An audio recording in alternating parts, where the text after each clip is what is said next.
whole series of issues which are affecting people who vote for the British National Party. I come from Dewsbury, where at the last general election we had the largest BNP vote anywhere in the country. I campaigned and I canvassed and I met many, many people who voted for the BNP.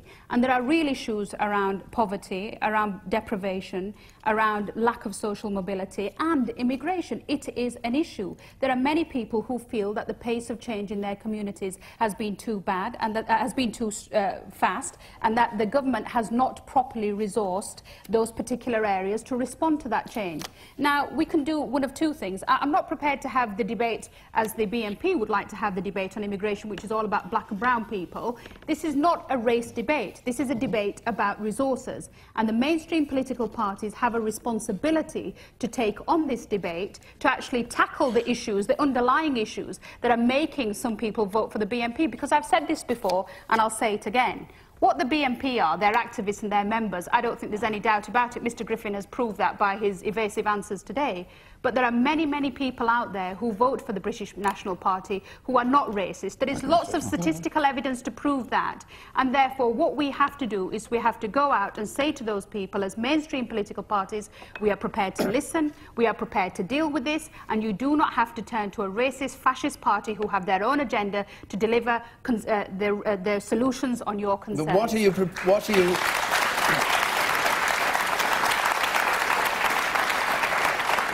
What precisely are you prepared to do? Well, there are a number of things that we have to do. First of all, I don't think people in this country say we don't want black and brown people. What they say is we need a cap on the number of people who are coming here. We need to know year by year how many people are going to be coming. We need to know year by year how many people are leaving. We need to know that those people who should not be here are removed properly. We need to know...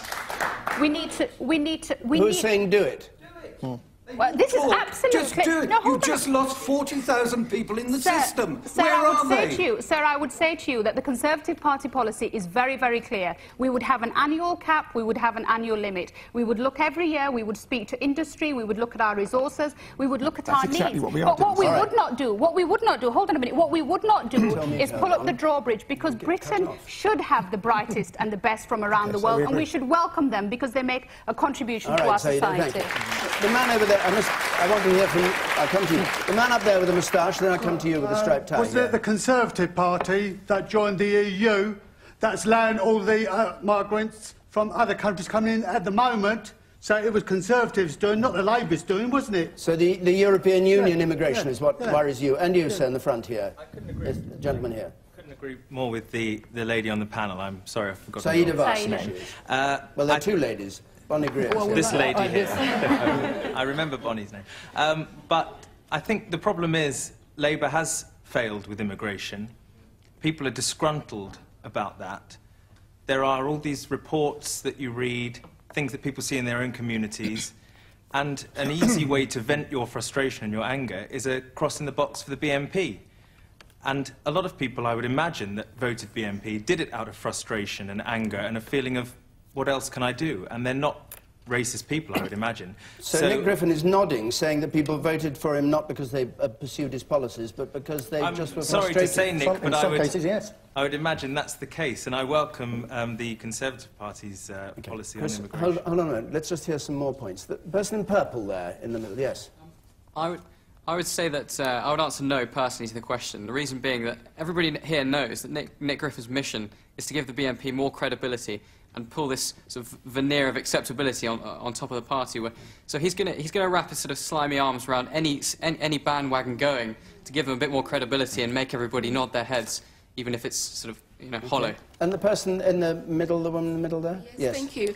I agree with everything that Baroness Varsai said, but also as well, I think the public who are voting for the BNP do need to be educated about what Nick stands for. He's basically a wolf in sheep's clothing, as he's demonstrated this evening. How does somebody who is non-racist and all these lies he's saying that's been said about him end up going to the Hitler, where you were celebrating his birthday or something not too long ago? And also as well, going back to what the Baroness said, the parties must listen, because one of the things, I'm sitting here and every time Jack Straw, somebody says Afro-Caribbean, I'm cringing. Okay, sorry. African Caribbean. OK, hold on. No, don't go. Chris Hume. Well, let me come back to the question, which was, has immigration and the failures of immigration policy helped the BNP? I think there have been undoubted failures of immigration policy. I think there's been some really shambolic delivery of immigration policy over the last few years. For example, our border control, which was a process begun, by the way, by the Conservative government and continued by Labour, our border control no longer is able to count people out.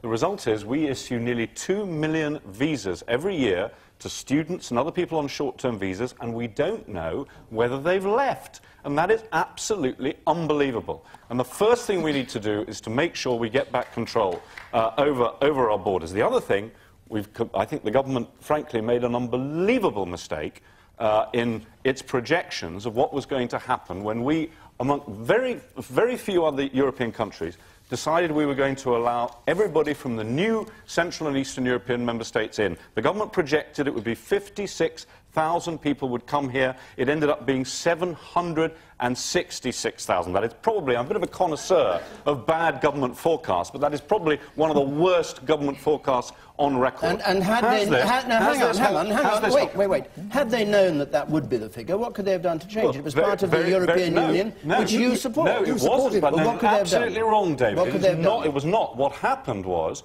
that most of the other European countries decided to have transitional arrangements whereby they didn't allow free immigration from Central and Eastern Europe. For how long? Alone, for how long? For 10 years. Yeah. But the point is that for Denmark, Ireland and the UK, we decided to go ahead and open our borders immediately. Now, obviously, if you couldn't go, well, on the basis of government forecasts, which were entirely wrong. Now, let me come back to the final... Hold on a second. Just deal with this one. Jack Straw says that you wanted this to happen. You voted for it. I didn't. I wasn't in Parliament. But we looked at this forecast on the assumption that the government's forecast was correct. It was unbelievably inaccurate. The Conservative Party were the only let's not go any further down the European road. Hang on, there's a rather important part of the argument about the success of the BNP. Because the evidence on the success of the BNP is very simple. It's not primarily about immigration. What it is actually about is people being disconnected from the political system, and we're the only party in Burnley that has managed to halve BNP support over the last 4 years. We've actually now running the council, and we've done that by listening to people, and the problem is, frankly, there aren't enough Liberal Democrats out there doing what was done in Burnley to turn back the BNP, because we're the only party that's actually done it. Okay. Nick Griffin.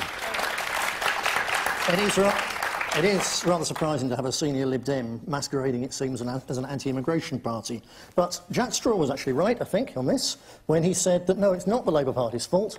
It's the fault of the entire political elite, which has imposed an enormous multicultural programme, experiment, on the British people without so much as buy your leave. All we've got out of it is tax bills. It's transformed our country to the extent that the government's own figures, interpreted by demographers... Who are the British people? Who are you talking about? Can I finish and then come Yeah, to I'd like to know this. Yes, yeah. Okay. The government's own figures, according to demographers at Oxford University, show that the indigenous British, the people who've been here... The whites. That's it. The skin colour's irrelevant, Jack. Skin colour's irrelevant. What do you mean by white, Mr. Griffin? Indigenous? I think this gets to the very point. Wait, can I ask a question? Because you marriage? wait. Why are you against mixed marriage? Wait. If you all attack on different fronts, we'll get nowhere. Yes. Just finish what you were saying. I think we've reached the absolute nub of it. No one here, Jack Straw, wouldn't dare to go to New Zealand and say to a Maori, what do you mean indigenous? You wouldn't dare to go to North America and say to an American Red Indian, a Sioux or whatever, what do you mean indigenous? We're all the same. The indigenous people of these islands, the people, the English, the Scots, the Irish and the Welsh. The whites. The colour is irrelevant. It's the people who have been here overwhelmingly for the last 17,000 years. We are the Aborigines here. That's the I'm sorry if you laugh. If you want to look at the scientific evidence online or whatever, read the books by various scientists. The simple fact is that the majority of the British people are descended from people who've lived here since time immemorial. Not me. And it's extraordinarily racist. This is genuinely racist. When you seek to deny the English, you people wouldn't even let us have our name on the census form. That is racism, and that's why people are voting British National Party, because we feel shut out in our own country. They have guided tours in the Lake District have been cancelled because only English people, white people, were going on them. What nonsense? Gloucestershire Police. No, it's not. Gloucestershire Police.